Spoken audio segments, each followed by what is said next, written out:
जिला हालचाल आज रही कंधमाल जिला तथ्य देइछंती आम कंधमाल संवाददाता उत्पल कुमार साहू और उपस्थापन मु लहरिका पट्टनायक।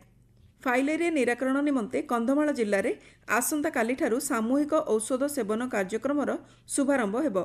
स्वास्थ्य मंत्री मुकेश महालिंग ए कार्यक्रम शुभारंभ करिवे। ए कार्यक्रम जिले में 2020-21 मसीहा ठारू आरंभ होईछि।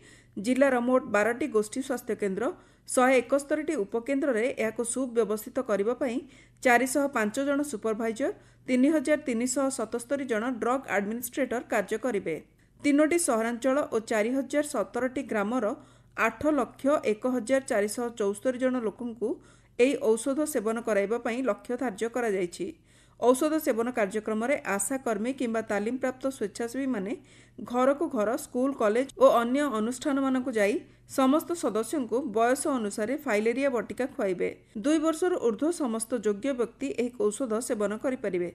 केवल गर्भवती महिला 2 वर्षर कम शिशु और गुरुतर असुस्थ रोगी व्यतीत अन्य माने खाद्य खाई सारिबा परे डीईसी और आल्बेंडाजोल बटिका सेवन करिवे। खाली पेटरे एही औषध खाइबे नाही। फाइलेरिया मुक्त कंधमाल गठन करिबा पई डाक्टर अरविंद दास समस्त को निवेदन करी कहिसंती फाइलेरिया रोग को समूल विनाश करने आम जिला को फाइलेरिया रोग मुक्त करने उद्देश्य रही। बर्तमान यहाँ पंचम राउंड या पूर्व 4टा राउंड सरी जाइए। फाइलेरिया जीवाणु प्राय बाहरी ना जीरो का देहर बाहरी ना यही जदि आम 85% रु अधिक करदे पारिबा ताले आम जिला फाइलेरिया मुक्त बोली भविष्य में घोषणा हो पारिबो।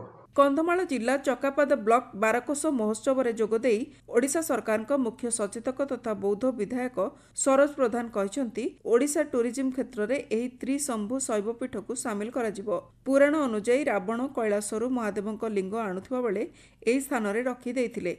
सेबेठारू विरूपाक्ष महादेव रूपे से पूजा पाई आछंती। एही पवित्र स्थान में स्वामी लक्ष्मणानंद सरस्वती प्रतिष्ठा करितिबा बनवासी विद्यालयर उन्नतीकरण सह संस्कृत विश्वविद्यालय प्रतिष्ठा करने पई राज्य और केंद्र सरकार को लिखित भावे अवगत करा जायछि।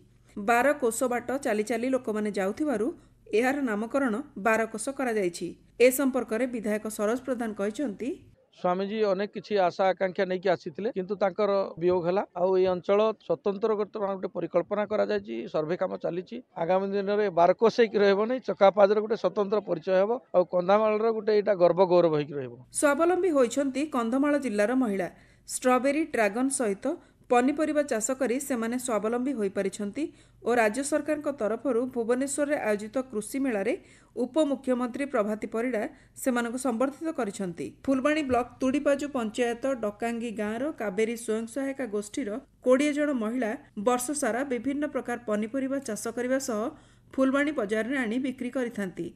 ए संपर्क रे जन सदस्य बिंदुमती मल्लिक कहिछंती आमे तो बहुत खुशी सारा आड़ पाइकरी आगो को आउ जीवाकू चाहूँ। कहवाक गले आगु बहुत माँ मैंने कष्ट करथिले किंतु एबे ओलेम होइकरी लोन आनछंती सीआईएफ लोन आनछंती बैंक लोन आनछंती चाषबास करछंती बापा मानकर ऊपर निर्भर करूनांती एबे निजे चाषबास करछंती। कंधमाल जिल्ला रे आरंभ हैला गाँ विकासर नुआ धारा। कंधमाल जिल्लार सदर महकुमा फुलबाणी समेत जिल्लार समस्त ब्लॉक मुख्यालय रे विकसित गाँ विकसित ओडिशा कार्यक्रम शुभारंभ सभा आयोजन करा जायतिला। फुलबाणीर करोनेशन पड़िया रे आयोजित सभारे कंधमाल जिल्लापाल अमृत ऋतुराज उपजिल्लापाल चित्तरंजन महंत जिला परिषद मुख्य कार्यनिर्वाही अधिकारी शंभुनाथ नंदी प्रमुख उपस्थित रहिथिले। विशेषकर कंधमाल भली दुर्गम जिले में रास्ता पानीय जल और शिक्षा क्षेत्र में यार सुफल देखा मिलिबो बोली कंधमाल जिल्लापाल अमृत ऋतुराज कहते। विकसित ग्राम विकसित ओडिशा कार्यक्रम आरंभ होईछि। एथरे तार मुख्य उद्देश्य होछि ग्रामांचल मानकर किपरि आमे सामग्रिक विकास करि परिबा से दिगरे सरकार गाइडलाइन दैछन्ती। ग्राम सभा माध्यम रे विभिन्न प्रकल्प गुडार चयन करा जिवो। सेथरे जनप्रतिनिधि एवं जो माने कर्मचारी ग्रास रूट रे लोक माने अछन्ती तांको द्वारा प्रकल्प आहूत करिया पे ग्राम सभा भी करा हबो एवं कला परे जिला पई 5 वर्ष गोटे योजना करिकि ताको सरकार पाखु पठाबो। जिला हालचाल आज पई एतिकरे शेष होला। आसंता काली जिला हालचाल सुनिबे केन्द्रापड़ा जिला संपर्क रे।